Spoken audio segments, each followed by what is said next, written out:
আকাশবাণী কলকাতা। সমীক্ষা। আজকের শিরোনাম বাজেট, ভারসাম্য রাজনীতির ও অর্থনীতির।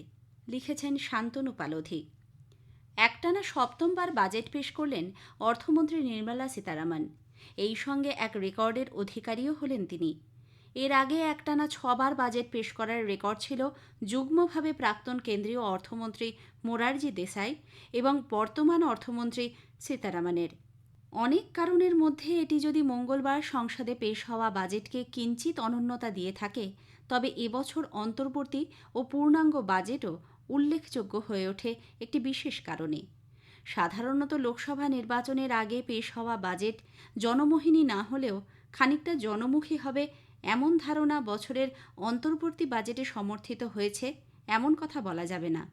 হতে পারে ক্ষমতাসীন দল তাদের ফিরে আসার ব্যাপারে এতটাই আত্মবিশ্বাসী ছিল যে বাজেটকে জনমুখী করার প্রয়োজনীয়তা তারা সেভাবে অনুভব করেনি।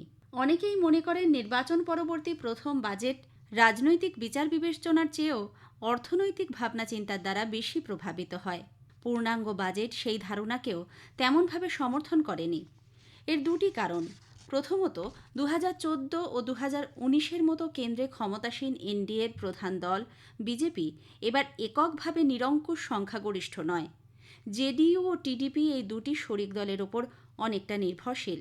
ফলে রাজনৈতিক ভারসাম্য বজায় রাখার দিকটি অর্থমন্ত্রীকে মনে রাখতে হয়েছে।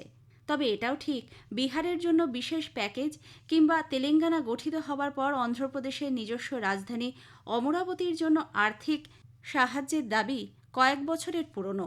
বাজেটে এই দুটি রাজ্যের ভালো রকম প্রাপ্তি ঘটেছে, তবে বিশেষ মর্যাদার দাবি পূরণ হয়েছে এমনটা বলা যায় না। দ্বিতীয় যে কারণটি এই বাজেটকে রাজনৈতিক বিচার বিবেচনার দ্বারা প্রভাবিত করেছে সেটি মূলত প্রথম কারণ, অর্থাৎ লোকসভা নির্বাচনের ফলাফলের সঙ্গেই সম্পর্কিত, তবে অর্থনৈতিক চিন্তাভাবনা থেকে একেবারেই বিযুক্ত নয়। দেশে আর্থিক বৃদ্ধির উচ্চ হার সত্ত্বেও কর্মহীনতা বা বেকারত্বজনিত সমস্যা এবং তা লাঘবে কর্মসংস্থানের সুযোগ তৈরির লক্ষ্য, দক্ষতা সৃষ্টি ও বিকাশের উদ্দেশ্যে বেশ কিছু সুনির্দিষ্ট ব্যবস্থার কথা বাজেটে রয়েছে। আগামী 5 বছরে ইন্টার্নশিপের মাধ্যমে 500টি কোম্পানি 1 কোটি যুবাকে প্রশিক্ষিত করবে। ইন্টার্নশিপ ভাতা বাবদ ব্যয়ের একটি বড় অংশ সরকার বহন করবে। এই উদ্যোগে কাজে লাগানো হবে কোম্পানিগুলির সিএসআর তহবিলকেও। এছাড়া নিয়োগের ক্ষেত্রে নতুন নিয়োগপ্রাপ্তদেরও সংশ্লিষ্ট নিয়োগকারীকে এই কর্মীদের ভবিষ্যনিধির দায় মেটাতে ভর্তুকিও দেবে সরকার।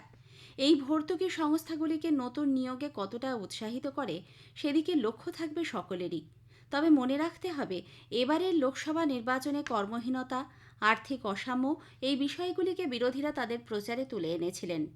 বাজেটে সরকার এই কর্মসংস্থানের বিষয়টিকে গুরুত্ব দেবেন, এটা অনেক অর্থনৈতিক বিশেষজ্ঞ ও রাজনৈতিক পর্যবেক্ষকই অনুমান করেছিলেন। আর্থিক বৃদ্ধি সত্ত্বেও অভ্যন্তরীণ ভোগব্যয় বৃদ্ধির মন্থর গতি এবং চাহিদার অভাব যে সমস্যার মুখোমুখি আমাদের দাঁড় করিয়েছে, তার মোকাবিলাতেও কর্মসংস্থানের সুযোগ সৃষ্টি অত্যন্ত জরুরি।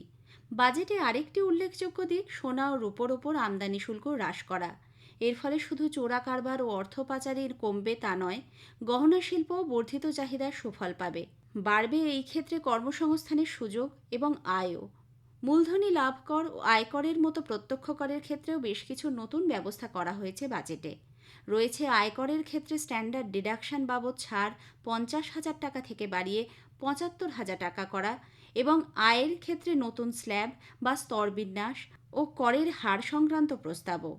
স্ট্যান্ডার্ড ডিডাকশন বাবদ ছাড় বাড়ানোর ফলে উপকৃত হবেন প্রায় 4 কোটি বেতনভোগ ও পেনশনভোগী ব্যক্তি। অর্থনীতিতে ভোগব্যয় ও বাজারে চাহিদার ওপর এর প্রভাব পড়বে কি? পড়লে কতটা, তার প্রবণতা বুঝতে অপেক্ষা করতে হবে। এর রাজনৈতিক প্রভাব পরবর্তী বিধানসভা নির্বাচনগুলিতে কেমন হয় সেদিকেও লক্ষ্য থাকবে রাজনৈতিক পর্যবেক্ষক সহ সকলের। বাজেট অর্থনৈতিক দলিল, একই সঙ্গে রাজনৈতিক উপায়ও, এই মতের শরিক অনেকেই। সমীক্ষা শেষ হলো। এটি লিখেছেন শান্তনু পালোধি।